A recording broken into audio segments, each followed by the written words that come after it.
జోహార్ శ్రీరామ అని. అయితే ప్రజల కోసం ఏం మంచి చేయని శ్రీరాముడు మనిషి అవతారంలో ఉన్న శ్రీరాముడిని మీరు దేవుణ్ణి చేశారు. అలాంటి ఆయనకి జోహార్ అని పెడితే తప్పే ఉంది అని అనేసి ప్రశ్నిస్తున్నారు. తీసుకోమనండి, షార్ట్ ఫిల్మ్ తీసిన తర్వాత చూపిస్తాం మేము.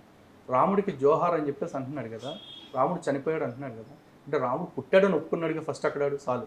కానీ యేసు పుట్టాడు అని చెప్పి నేను ఇప్పటికీ ఒప్పుకోవట్లేదు. నన్ను ఒప్పించమనండి. యేసు అనేవాడు పుట్టినట్టు అసలు ప్రపంచంలో ఇప్పటికి కూడా ఒక్క ఆధారం లేదు.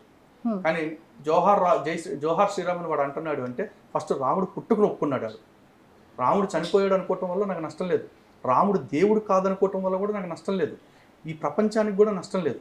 కానీ ఒక్క విషయం, రాముడు చెప్పినట్టు సత్యవాక్ పరిపాలన చేయకపోతే ఈ ప్రపంచం మొత్తానికి నష్టం. రాముడు చెప్పినట్లు పుట్టిన ప్రతి వ్యక్తి తమ తల్లిదండ్రుల్ని గౌరవించకపోతే ఈ మొత్తం ప్రపంచానికి నష్టం.